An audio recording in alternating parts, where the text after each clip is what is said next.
बिस्मिल्लाहिर्रहमानिर्रहीम। अस्सलाम वालेकुम। ये national audio library for the blind की आवाज़ है। आज आप सुन रहे हैं किताब खून और आंसुओं का दरिया, ब्लड एंड टीयर्स का चैप्टर नंबर 4, चंद्रघोना और रंगामती में कत्लेआम।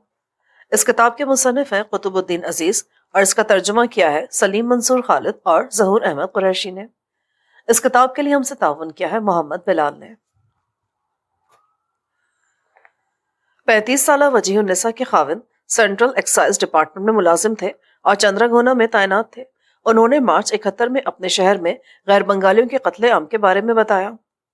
मार्च 1971 के दूसरे हफ्ते में अवामी लीग के गुंडों ने हमारे इलाके में गैर बंगालियों से मुलाकातें की और कहा कि अगर आप यानी गैर बंगाली अपने हथियार हमारे हवाले कर दे तो आपको कोई नुकसान नहीं पहुंचेगा।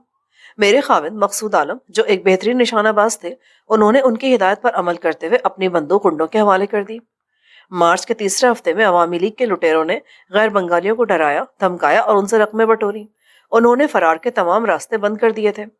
26 मार्च को अवामी लीग का मुसल्लह दस्ता हमारे घर आया और मेरे खाविंद को अपने साथ उनके दफ्तर जाने का हुक्म दिया। मैं जानती थी कि वो मेरे खाविंद के खून के प्यासे हैं। दफ्तर जाने की बात महज एक बहाना है। 27 मार्च को एक और कातिल दस्ते ने हमारे घर पर धावा बोला। उन्होंने मुझे और मेरे खाविंद के 3 भाइयों को बताया कि उन्हें डिप्टी कमिश्नर रंगामती के हुक्म पर आपको हिफाजत की गर्ज से उनके दफ्तर ले जाया जा रहा है। जब हम जाने के लिए तैयार हो गए तो कातिलों ने बंदूक की नोक पर मुझे उनसे अलग करते हुए घर पर ठहरने का हुक्म दिया। अगले लम्हे उन्होंने मेरे देवरों को रस्सियों से बांधा और एक ट्रक में डालकर ले गए। दोपहर के वक्त बंगाली बागियों के एक बड़े हुजूम ने हमारे इलाके पर हमला किया और गैर बंगालियों के घरों को लूटा। हमारे मर्द अगवा किए जा चुके थे।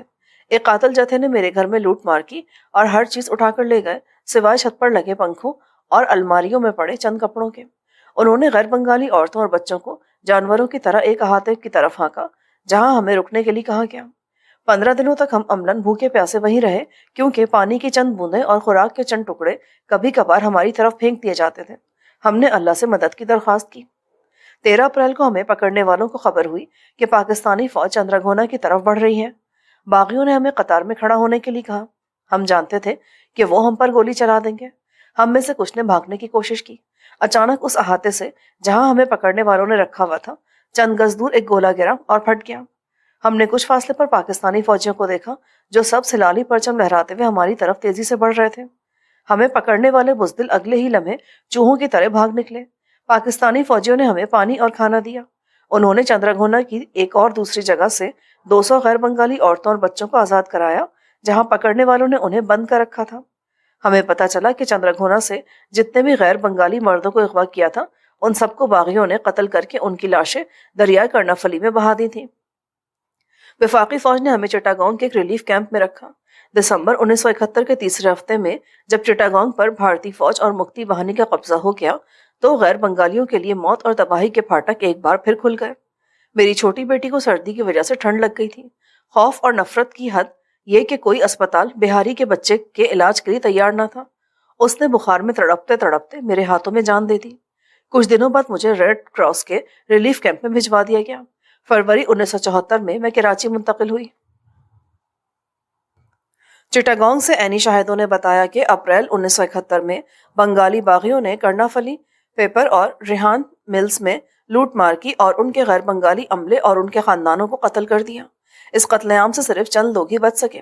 सैकड़ों नाबालिग लड़कियों को अगवा किया गया, उनके बापों और खाविंदों को कत्ल किया गया और बंगाली दहशतगर्दों ने उन मासूम लड़कियों की आबरूरेजी उन मकानात में की जो कत्लेआम और आबरूरेजी के लिए मखसूस थे। ये अंदाजा लगाया जाता है कि मार्च अप्रैल 1971 में चंद्रघोना के कत्लेआम में 5000 से ज्यादा गैर बंगालियों को मौत की घाट उतारा गया। ये आदादो शुमार उस इब्तदाई गिनती 2000 से कहीं ज्यादा हैं जो हुकूमत पाकिस्तान की तरफ से अगस्त 1971 में मशरकी पाकिस्तान के सानहे से मुतल्लिक शायाशुदा वाइट पेपर में बताई गई थी। ईस्ट बंगाल रेजिमेंट और ईस्ट पाकिस्तान राइफल्स के बागी दस्तों ने कर्णाफली पेपर मिल्स और रेहान मिल्स से तमाम नकदी लूट ली और वहां के कुछ आला अफसरान की जान बख्शने के लिए उनसे बड़ी रकमों का तावान हासिल किया। रंगामती रंगामती चिटागोंग के पहाड़ी सिलसिले का एक खूबसूरत शहर है जो चिटागोंग से 68 किलोमीटर दूर कर्णाफली दरिया के किनारे आबाद है। मार्च अप्रैल 71 में अवामी लीग के बागियों ने उस शहर को भी दंगा फसाद और आग में धकेल दिया और सैकड़ों की तादाद में गैर बंगालियों को मौत के घाट उतार दिया। اپریل 71 میں باغیوں نے وفاقی فوج کے پہنچنے سے پہلے رنگامتی میں رہنے والے تمام غیر بنگالیوں کو اکٹھا کر کے قتل کر دیا۔ رنگامتی کا سرکٹ ہاؤس، جہاں دور و نزدیک سے سیاح آیا کرتے تھے، اس جگہ کو باغیوں نے اپنی کارروائیوں کا مرکز بنایا۔ یہیں سے انہوں نے چندرا گھونا اور رنگامتی میں بسنے والے تمام غیر بنگالیوں کو صفحہ ہستی سے مٹانے کی مہم کی نگرانی کی۔ 34 سالہ عابد حسین کرنافلی پیپر اینڈ ریحان ملز میں ملازم تھے۔ انہیں مل کے احاطے میں رہنے کے لیے اسٹاف کوارٹر نہ مل سکا، اس لیے وہ رنگامتی میں ایک چھوٹے سے گھر میں رہتے تھے۔ اپنی بیوی کے ہمراہ انہیں فروری 1974 میں کراچی منتقل کیا گیا۔ عابد حسین نے یہ شہادت دی۔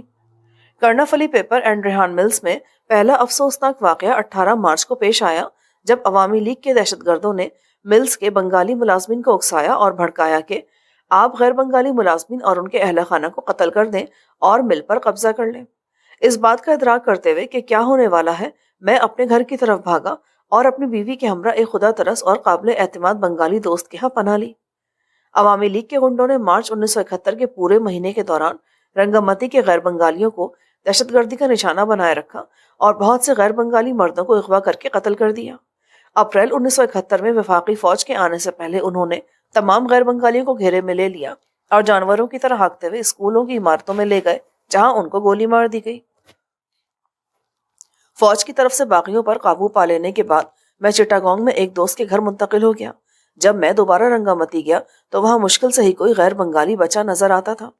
رنگامتی میں عوامی لیگ کی دہشت گردی سے بچ کر بھاگنے والے لوگوں نے اپریل 1971 میں چکما قبائل کے پاس پناہ حاصل کی اور رنگامتی پر پاکستانی فوج کی عملداری کے بعد اپنے گھروں کو لوٹے۔ مجھے عینی شاہدوں نے بتایا کہ باغی گنڈے رات کے وقت لاشوں کو ٹرکوں پر لاد کر لاتے تھے اور دریا کرنافلی میں پھینک دیتے تھے۔ بہت سی لاشیں خلیج بنگال میں تیرتی رہیں اور غیر ملکی بحری جہازوں پر سوار لوگوں نے ان لاشوں کو سمندر میں تیرتے ہوئے دیکھا۔ معزز سامعین، جو ریکارڈنگ آپ نے ابھی سماعت فرمائی، اسے national audio library for the blind کی جانب سے پیش کیا گیا ہے۔ ہمارے یوٹیوب چینل کو لائک، سبسکرائب اور شیئر ضرور کیجیے۔ اپنی قیمتی تجاویز اور آراء کے اظہار کے لیے ہمارے کمنٹ سیکشن کا استعمال کیجیے۔ اگر آپ بھی رضاکارانہ طور پر ہمارے اس مشن کا حصہ بننا چاہیں تو ڈسکرپشن میں دیے گئے لنک کے ذریعے ہمارے واٹس ایپ گروپ کو جوائن کیجیے۔ شکریہ۔